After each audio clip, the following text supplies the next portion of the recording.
You're listening to Investigation Insiders by Integris Intelligence. Hello again, everyone. This is Forhad. Welcome to another episode of Investigation Insiders. I hope you are all well and safe. There's just so much going on in the world. It seems like we are really lucky to make it through each day without personally encountering something potentially, I guess, negatively life altering. Today, we're actually joined by Megan O'Donnell Clements, a survivor of the Route 91 mass shooting in Las Vegas. How are you, Megan? Thanks for joining me today. I am good. Thank you guys so much for having me. I appreciate it. Yeah, I look forward to the conversation. Just again, for context, Megan and I actually just met a few weeks ago at an event put together by Jin Kim, a fantastic event put together by Was Jin fantastic. Kim and the Bureau Consortium. Megan was actually one of the featured speakers. We had a chance to talk a little bit between sessions, and I really wanted to have her on the show to give us an inside look at what it was like to be part of a mass shooting and the process as a survivor. Megan, I'm really glad we met, and I'm glad to have you on today. Anything you want to say before we get rolling? No, I think it was an awesome event. I really enjoyed meeting so many people in the security space. I think it was really eye-opening for me as someone who frankly had no idea what happened in that space to learn a little bit about what goes on. So I really liked it and I made some great connections including you and I'm super excited to see what happens next. Yeah. No, for sure. And this is it's kind of interesting because we talk about uh, crisis management, preparation, security, safety, all those kind of things, and we help guide our clients. And you're able to actually talk about, what you're going to talk about that offers the, further sort of justification for all the things that are done every day for to help keep people or give us a chance to help keep people safe. So why don't we start by learning a little bit about you? So Yeah. where'd you grow up? So I am Delaware born and raised. I am an East Coast girl. I have not made my way out. I went to college here. I grew up here. I work here. My family is here, so I cannot get away from Delaware. I'm an East Coast girl. What can I say? Yeah, I hear you. I feel the same way about New York City for sure. So Yeah. yeah, for sure. So where'd you like what did you want to be when you were a kid and thought about what you wanted to be when you were older? Yeah, so I think originally, I once I figured out that like the mermaid thing wouldn't work out. My whole entire shtick was I went to college actually for hotel and restaurant management. I Yeah. grew up in high school working at a local diner, and I just loved the vibe of sort of being with different people every day and working directly with the public and being very social. I think it fit me well at the time, and that was kind of my idea for life until life did what it does, and I had my kids, and I was like, well, this schedule does not work for me at all. So I sort of ended up in corporate America doing back office stuff in a bank for a while, a very long while actually, and that's kind of where I started my whole career as an adult. Wow. So that's an interesting similarity, by the way, so that you and I have. I actually, one of my first jobs, my dad had a like restaurant in, I don't know how well you know New York City or Brooklyn or anything like that, but in East New York, Brooklyn, and that was my first job. So when you say Yeah. hours, it resonates with me like greatly because I remember very, very many 5 a.m. mornings that we Yes. used to Very start. quickly I learned that late nights and early mornings maybe weren't my thing with young kids. Yeah, yeah. But you're right, though. It is a very if you like it, right? I mean, some people don't like it, but I liked it, and sounds like you did as well. Like I Yeah. like being around people. I like serving people, and really, it serves as the foundation to like who I am today, and probably yourself as well, right? Absolutely. Yeah. I mean, I think it really built a lot of who I am today, and a lot of the things that I still love to do kind of started from, learning different things about so many different people. The stories that I heard just from, Yeah. Being a server and being a hostess and talking to people really shaped sort of my views of the world as I grew up, for sure. Yeah, yeah. So, as you sort of bounced around, what was the thing that you liked doing the most? What did you enjoy the most? I ended up, when I was working at the bank again for quite a long time, I ended up being a people manager, which was never really, I don't know if that was ever my intention. I went to school for hotel and restaurant management, but as far as like managing people in an office setting, I don't know that that was ever on my bingo card for life, but I ended up really loving it. I love sort of, and I still do love sort of being able to watch people grow, and being a part of that process for people, I think is pretty incredible. It really feels like a privilege, and I say that, sincerely. Like it's very nice to be part of seeing the process of someone becoming, I think, who they're meant to be, and to play a very small part of that when I was at the bank, for 10 or 11 years, was pretty cool. So seeing people sort of come into their own, sort of learn what they're good at, because not everybody knows when they come into that role what they're good at. So being a very small part of watching people grow and blossom, I think is what I love about what I did before and what I do now, for sure. That's a really neat answer, actually. So I'm sure if some of the people who you had the pleasure of working with here at that, I'm sure they'll be happy to hear that. So Yeah. so you talked about being a mentor to others, right? But what about you? Who have been some of your mentors over your life and career? Yeah, when I think immediately, I think of my mom. My mom was a single mother. My dad is still around, but my mom, I was with her most of the time. And I watched her sort of work her way up through the nonprofit world, starting when I was very young. She was of the generation where you started somewhere and you retired from there, and she certainly did that. And when she retired from where she did, she was, an executive vice president of her office. So to watch her sort of go through that metamorphosis of someone who, started out not being in leadership and not knowing that role, to becoming, the number two person at that office, was pretty incredible. It's a pretty big shoes to fill, I think, for me and my family, just being a woman and being, somebody who looks up to her. I think she was my first mentor in life, and I think that's pretty cool to be able to say. And I also think of my college professor, who unfortunately is no longer with us. His name was Paul Sestak, and he, I think, brought me out of my shell when it comes to public speaking. It was the only public speaking class I ever had to take, and I had to take it for my major, and I was petrified. I think that's the best word for it. And he was the most patient human, the most incredible person I think that I had ever met. Could tell how much he cared about his students, and just really made a difference in how I saw myself in presenting to other people, and my confidence, honestly, in building who I was as a person. And I am very grateful that I crossed his path when I did, because I think it shaped a lot of who I am and a lot of the ways that I'm able to talk to people much more confidently now than I think I ever would have. So shout out to him, and he was a beautiful soul that left the world too soon, for sure. Wow, that's amazing. And like your mom, what characteristics of her did you sort of take on, and what are some of the things Yeah. that you wish you I took on? think all of them. Maybe Yeah, that's why we butt heads so much too. ah, But that makes sense. That makes sense. she is a force. She leads, I think, with empathy, and I think that is something that has really filtered down, just as I have watched her live her life and interact with people and be a person.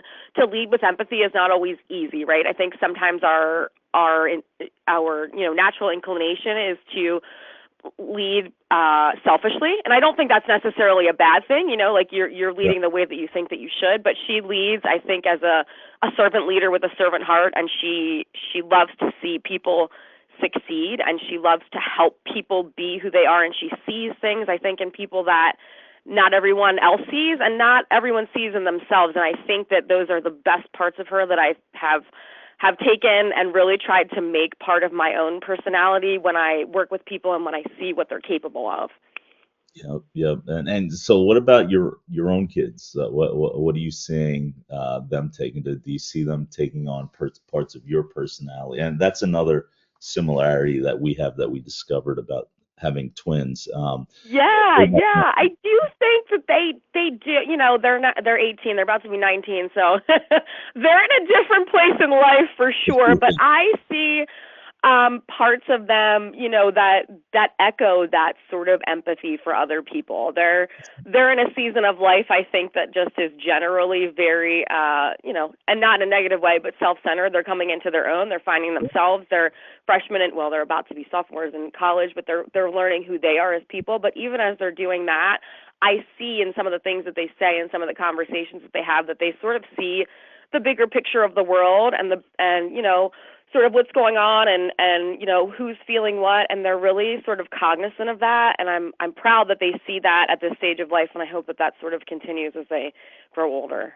Yeah, that's awesome. And you know what? I love the energy and the positivity and just the love that is resonating from you about just everything that you talked about so Yeah. far. Especially, I mean, again, considering the topic of what we're going to talk about today, which unfortunately was surviving the Route 91 Harvest Mass shooting in Las Mhm. Vegas. So maybe we could start with, you know, where were you living at the time of the concert? And can you talk about what led you to attending and who was with you and those kind of things? Absolutely. So again, Delaware born and raised. I've never gotten out. So I was living here in Delaware, and I just happened to hear on Sirius Radio an ad for this concert that they had coming up, and I was like, I love to travel. I love country music. I love music festivals, and I love people. Like, this sounds tremendous. I can't wait to go to this. So of course I convinced three other friends to go with me. My husband's not a big traveler, and he's okay with me taking friends and doing whatever because he knows I love to travel. So I convinced three other friends to go with me on a sort of a whim. That's something I think that sort of still follows me now as we are living in the aftermath, is that it was all my idea. But at the time, they were super gung ho, way into it, ready to go. They're travelers too; they're music lovers. So we kind of just decided to go, and we had, great intentions of having a good time. And for 3 of the 4 days, we certainly accomplished that for sure. Mhm. So, what about the day of the concert? How were you feeling when you woke up that morning? What were you most excited about? Walk us through like the day a little bit prior to the concert. Yeah, so it was one of those, 4-day festival, 3-day festivals. So we had arrived on a Friday morning. Festival started Friday night. We had gone Friday, Saturday, like been there, been outside. It was a million degrees. I very much remember that because Vegas, even in September, October, is very hot.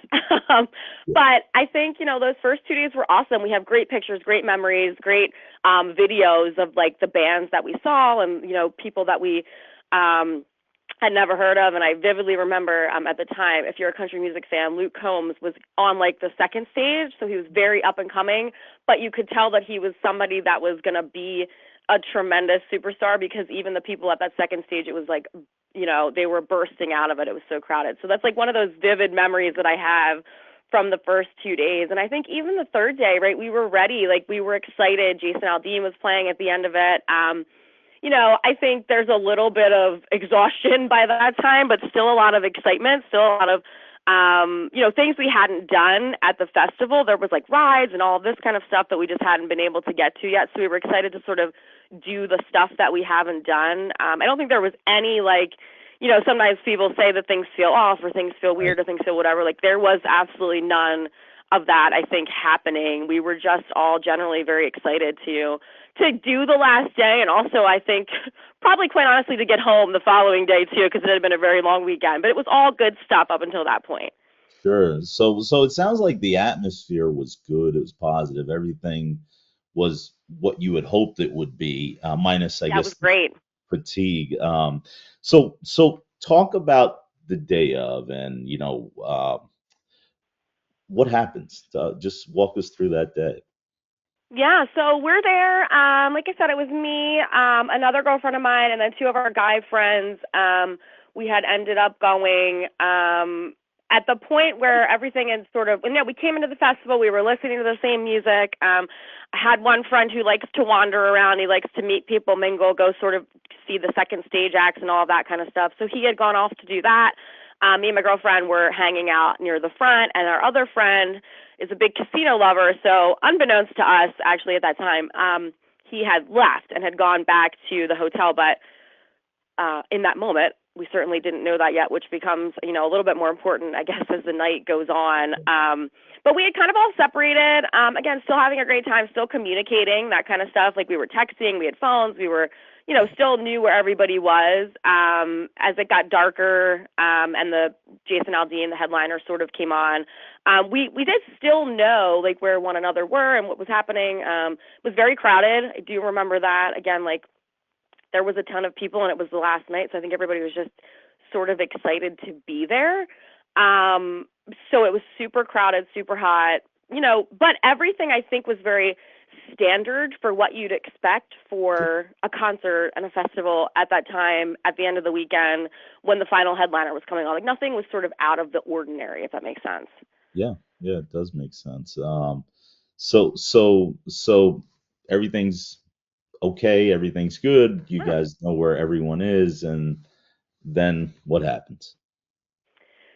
So my friend and I were standing sort of to the right of the stage if you're facing it, and listening to the music, and you vividly, I sort of think, remember now the songs that are playing in that moment. So when she says "Baby" is a song that for a really long time I couldn't listen to on the radio because that's what was playing when we started to hear this noise. And I think my first inclination, because again, even in the world that we live in where so many, you hear so many terrible things about shootings and all of that, like that was never my first inclination. So my first inclination when we started hearing these bop bop bop bop bop was, oh, there's fireworks, or oh, there's a helicopter. So what I did was, and this whole entire, I think, piece of this thing took about maybe 30 seconds, but in my memory it feels like it was 30 minutes. I'm looking around and I'm hearing this this bang bang bang bang bang, and I'm looking for the fireworks and I don't see them. And I'm looking for a helicopter and I don't see it. I don't see anything that makes sense to be making this noise that's loud. I mean, it's very noticeably loud. Like it's something is making this noise and I can't see it. And I couldn't quite connect in my brain why I couldn't see it Right. until all of a sudden, kept going again for maybe 10, 15 seconds. The music stopped.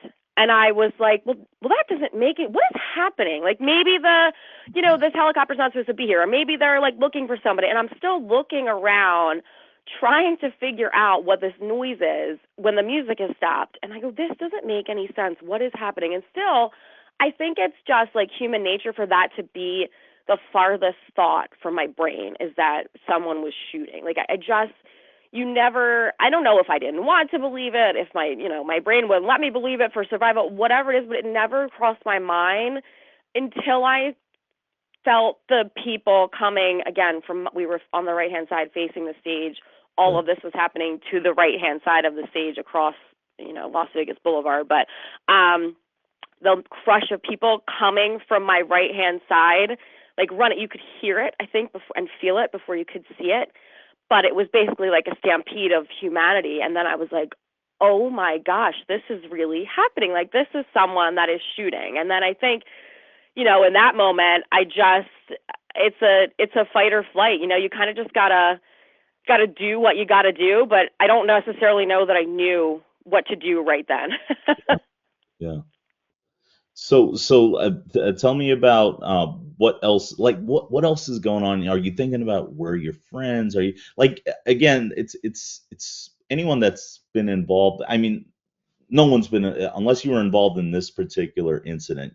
No one can understand this particular incident, but Yeah. everyone's been involved in one thing or another, and the thought process that you're talking about, and the processing of things happening around you, even for trained professionals, is I think what we all kind of go through. But what, like, do you remember thinking about any weird, like, why am I thinking about this right now? Like, was there anything going on in your head at that moment that just, thinking back on it, like, what Yeah, the I hell? think nothing. Nothing is the right answer. No, I think I just like lost my mind for a little bit, and then I was like, I think like that again, that fight or flight, the adrenaline, whatever it was, and Yeah, my very first thought was, I have to move.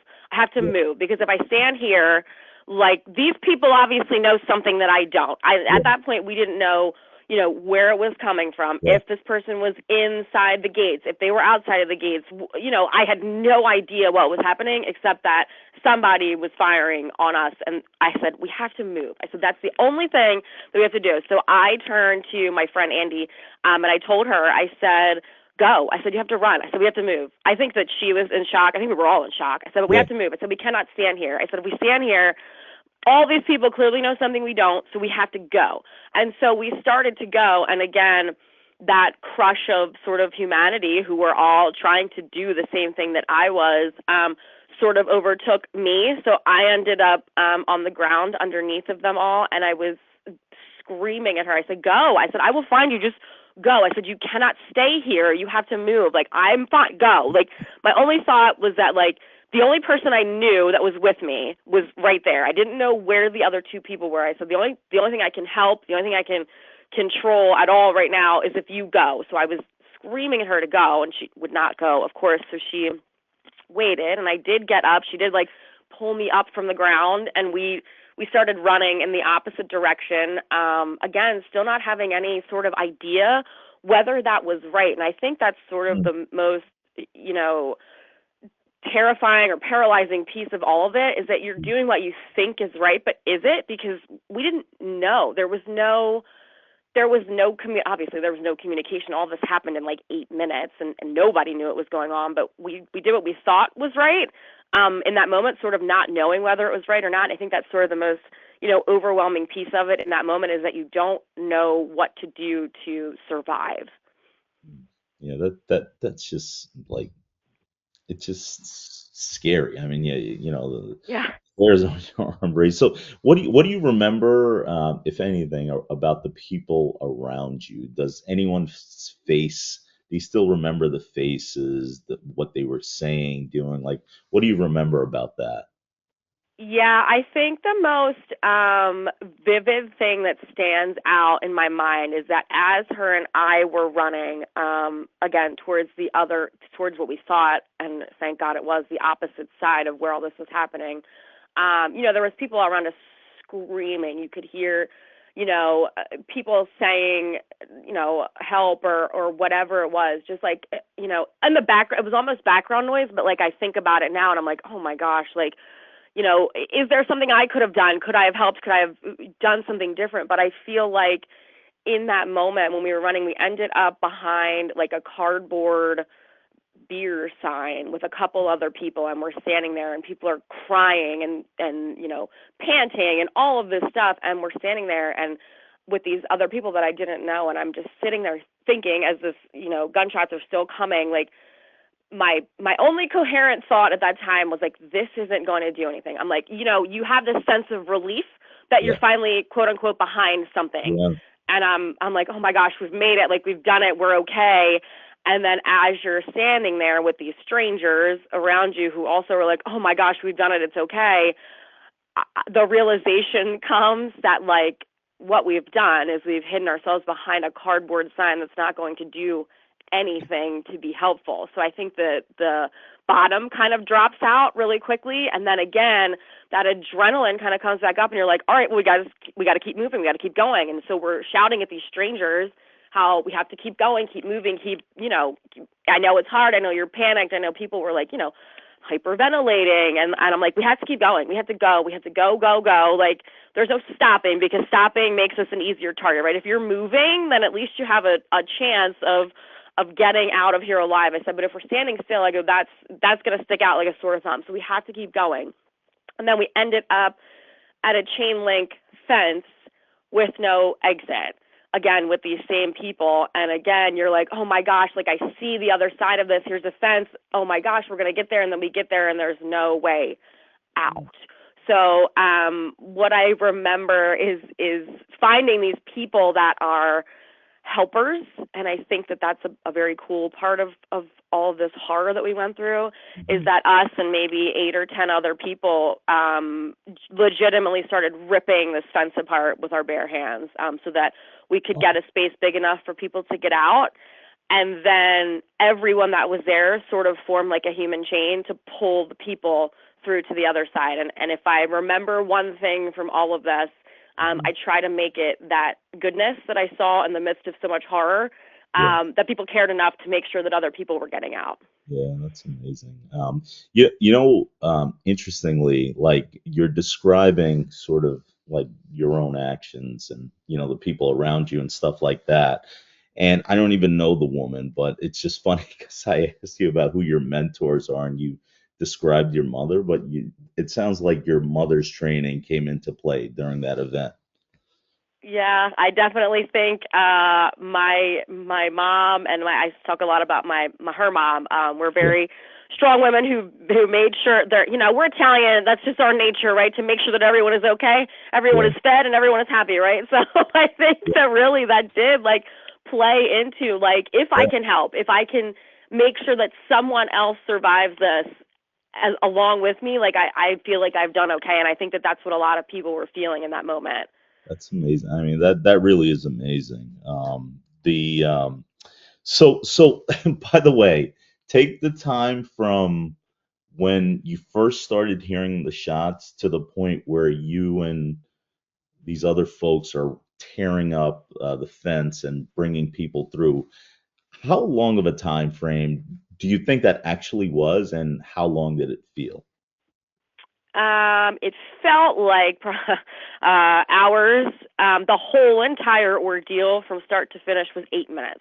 Oh, So somewhere between, I would say at that point maybe 5 or so minutes. But from start to finish, it was 8 minutes. It felt like about 8 hours. Still feels about like 8 years, but. yeah. So I imagine at some point that fence you described, you leave that. Where do you eventually go, and when do you eventually feel like, all right, I think we're actually safe now? Yeah, so I think there was a little bit of relief. Again, I'm not really sure why or why the human brain works the way that it does, because it was a chain link fence, right? It's not going to stop anything, like if there's bullets still coming. But I think there was a little bit, maybe a half a sigh of relief, just getting on the other side of that fence, because it just felt like at the very least we were out of like the cage that we had been in. And that's truly what it felt like, because in hindsight, I know security probably felt that one way in and one way out was the right thing to do. And for those people coming in, sure, super safe. You can check everybody coming in.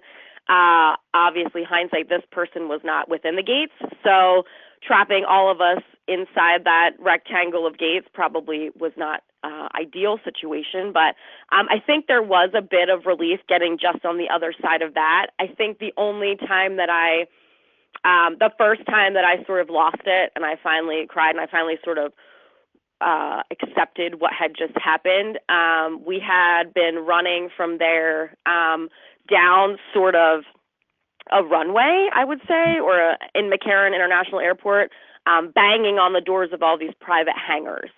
So that's how we ended up where, I don't know how we got there. I don't know, how far that even is, honestly, from where we started. But we saw buildings and we went to them. So this group of people that I was with were banging on all of these doors, and one by one, every single door was locked. And we were like about to, I think, just lose it.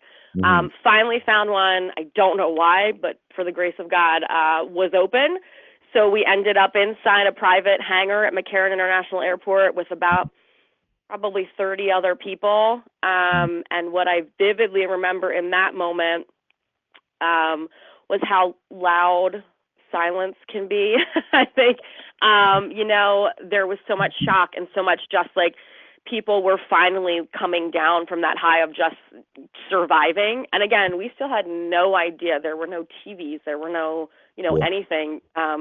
So we still really had no idea what was happening or if anyone was shot or if ever, what anything was. And just like in the silence, the horrifying silence, you would hear, people break down, or people, get on the phone finally with people at home, or whatever it was. And I just remember like these snippets of noise in this stone cold silence of people who were in shock, truly. And it was just one of the most, I think, surreal moments I've ever experienced. Mhm.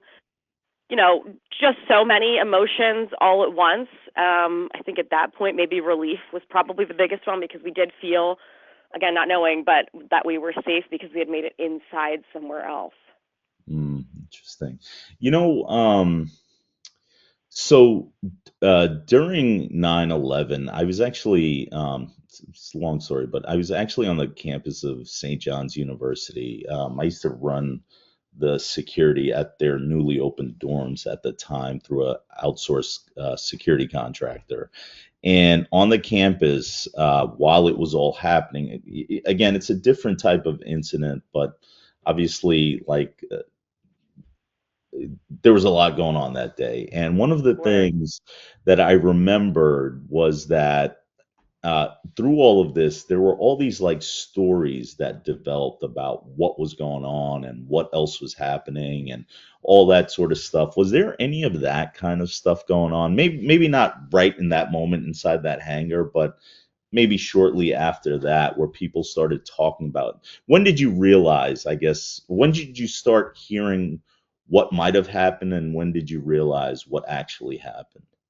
Yeah, so it's funny because what I did immediately, of course, when we got there, was call my husband and try to call my parents. And the first person that I got through to after I called my husband was my mom. Because I live on the East Coast. It was 2 a.m. By the time by the time all this had happened, it was almost 2 o'clock in the morning, so they were asleep. Mm. So I called them and I was like, I'm okay. That was the first thing I said when I talked to my mom. I said, I'm okay. And she said, what are you talking about? Oh And man. I said, I don't know. I said, something happened. Something is going on here.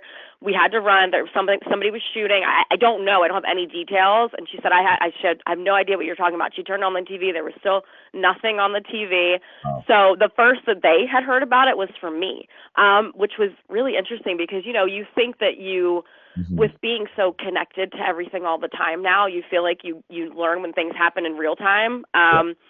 And to tell actually somebody about it that's happening in real time, and they had no idea, was really sort of Yeah. interesting, and it sticks out to me about the whole situation.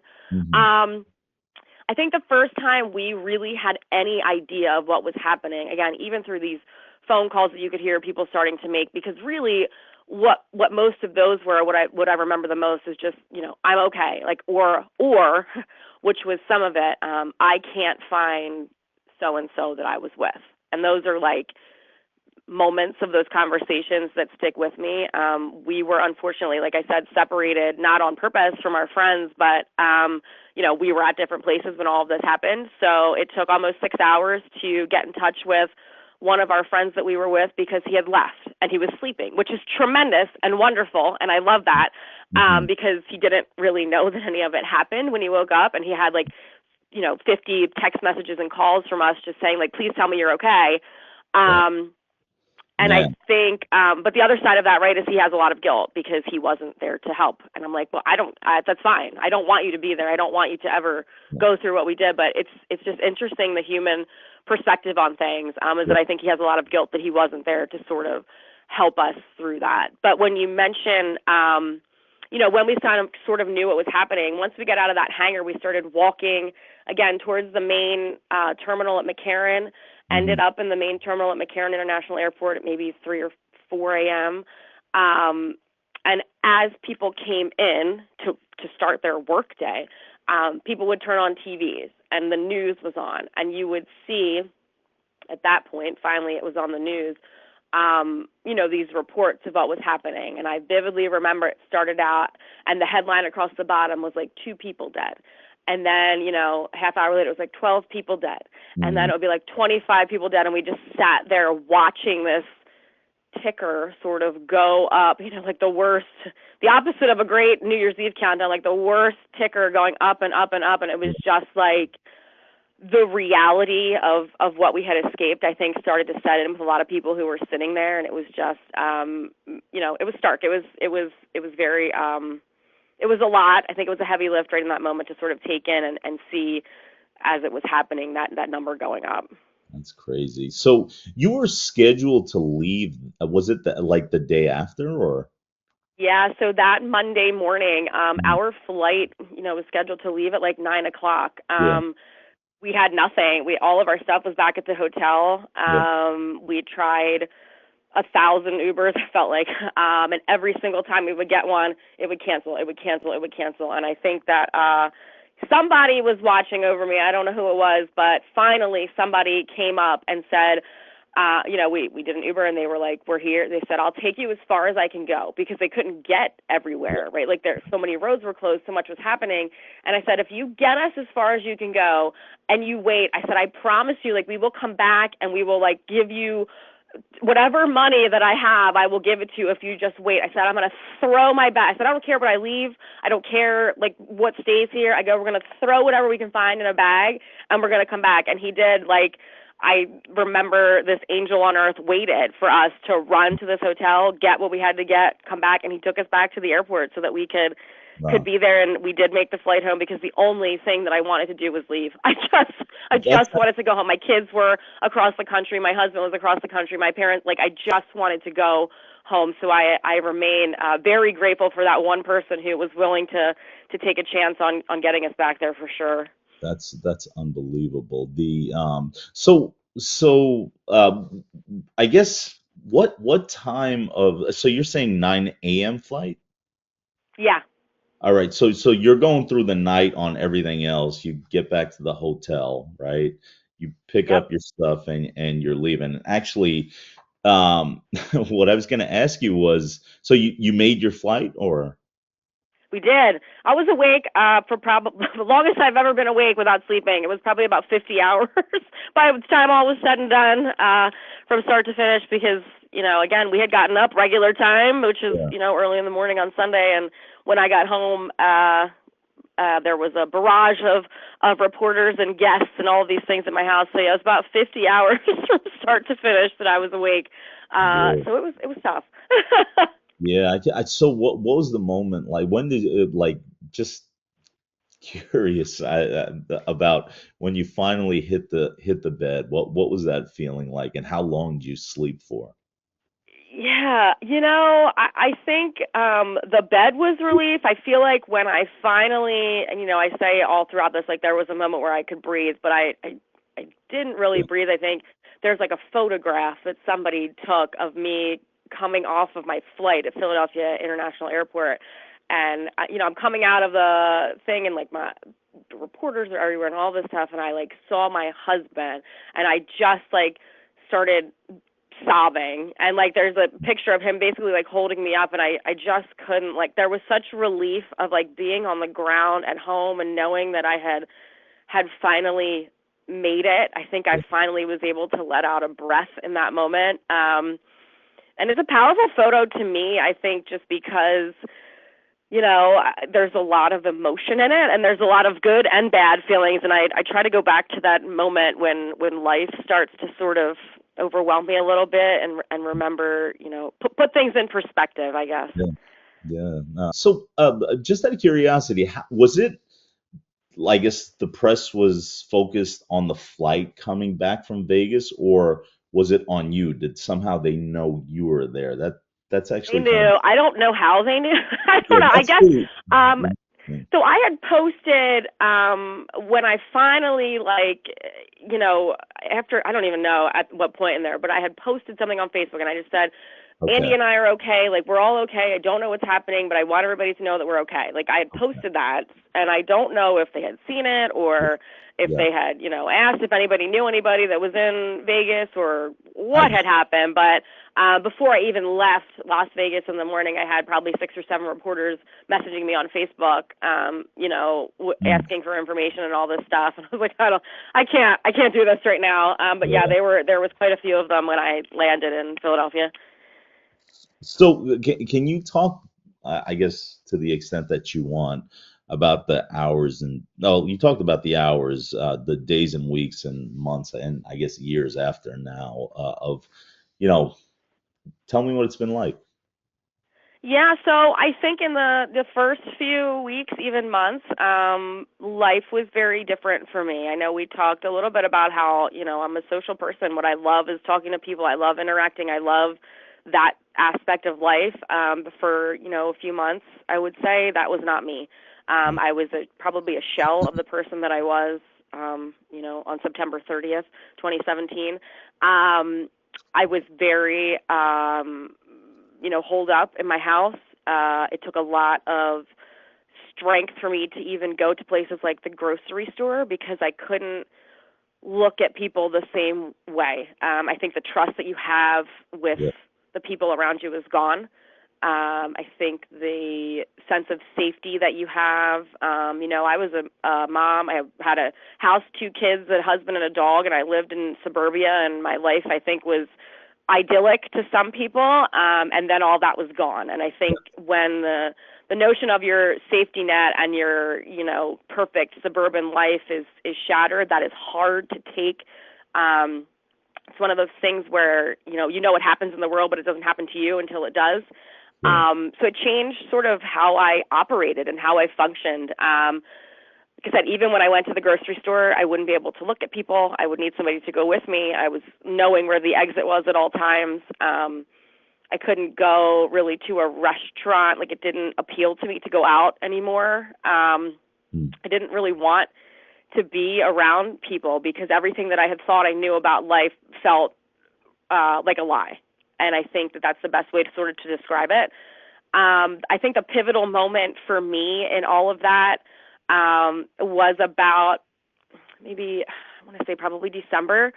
I was sitting on my couch. My kids were with me at the time. And again, they weren't young, but they weren't, 18 as they are now. And a car backfired outside of my house.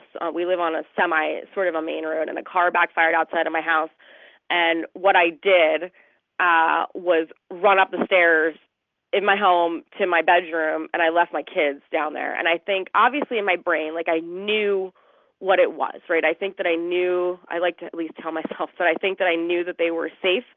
Yeah. But as a mother, I think that is my worst moment in life, knowing that I left my kids in a place that I was too scared to be in because of what I had experienced. So that was I think a pivotal moment for me as far as, how I lived from then on, because I decided I could either keep doing this. I could either, keep being in this place that I don't want to be in. It's not me. It's not who I want. I'm not living a life right now.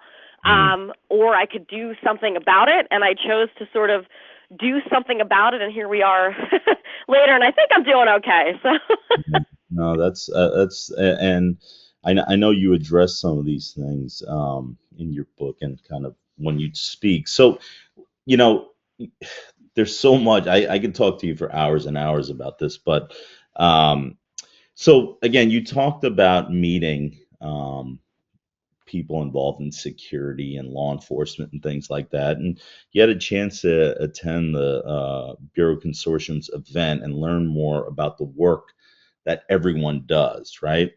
Having yeah. gone through what you did, right? Can you speak about your feelings on the work that all security professionals involved in sort of prevention, detection, and response to these kind of things? Can you talk about that now that again you had a chance to attend that event?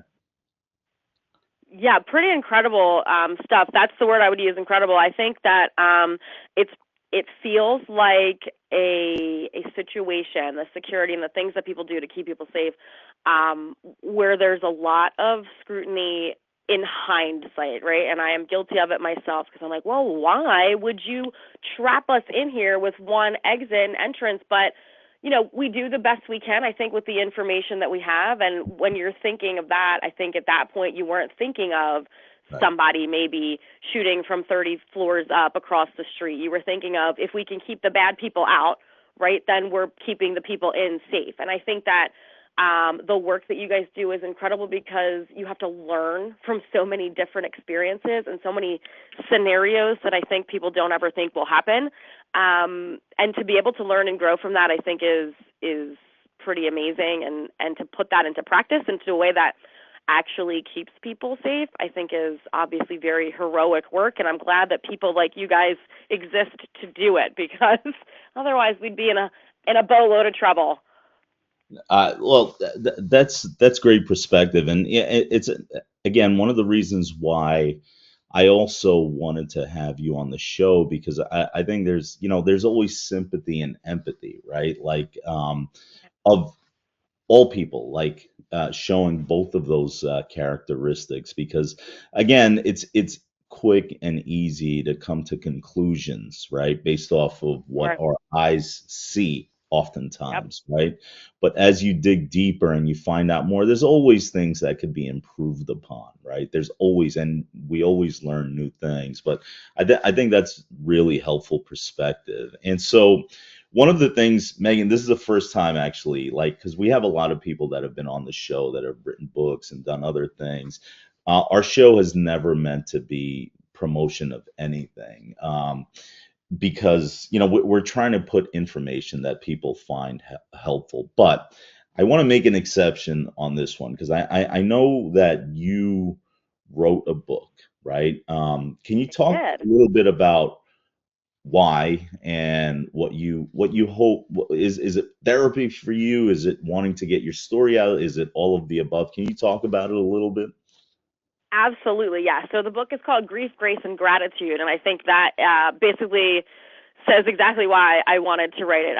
For me, when I talk about grief, this was therapeutic in a way that was life changing for me. I'm a communicator. I'm a talker. I don't know if you got that vibe, but I think writing it down for me and getting it out there and saying it all out loud, even in print, was huge for me. It's a release. I think it's a way to sort of let it go and be able to move forward in a positive way. When I talk about grace, like I said, that pivotal moment with my daughters, it had the ability, I think, to push me either way. And it could have pushed me probably into an even darker place, because I was so disappointed in the way that I had acted. But what I did with that instead was give myself a little bit of grace, right? And say, like, you've gone through this horrible thing. You know where you are right now. Like, I could see where I was. I could see that I didn't like it. And I said, so then now you have the power to change it. So in giving myself the grace to sort of feel those feelings and be in that space, I think I also gave myself the power to move forward. So in the book, I talk about how mindfulness and meditation sort of changed my life. In the PTSD moments, in that moment, where my daughters were left downstairs when I ran away in panic, now that wouldn't happen, because mindfulness has changed my brain and the way that it operates, and being able to tell myself that right here, right now, you are okay. Like, your feet are on the ground, you can hear what's going on around you, you know what's going on, and being able to sort of pull myself back to that reality quite literally changed and probably saved my life, that practice of mindfulness. So I'm very grateful for learning it and for being open to doing it and for trying it, because truly it has changed my life. And then when I talk about gratitude, that is how I live every day right now, right? So I think that all of that started because I said to myself, okay, as I'm moving forward, I want to create a world, at least my own little world, where people are happy, I said, because at the bare minimum, what I thought to start was happy people don't kill people. And that truly is how it all started. Happy people don't kill people. So I said, if I can make the world, even around me, feel a little better, make people feel a little, more included or more supported or whatever it is that people need to feel better about life, then maybe I've done something to help, and maybe somebody else won't have to go through what I went through to get to this state of mind. So what I did was start doing what I call putting gratitude first. So no, life is not always roses and butterflies, but there's always something to find, even if it's, a Diet Coke, a crispy diet, or like a ray of sunshine, something in the day is to be grateful for. And if you put that first, if that thought comes to you first before the 20 million things that are going wrong, it quite literally, I know because I live it, it shifts your mindset and the way that you approach life in general. And it has made my life pretty incredible, and I'm pretty grateful to be living it, for sure. I'm grateful for the second chance that I was given to get it, get it right and do it better.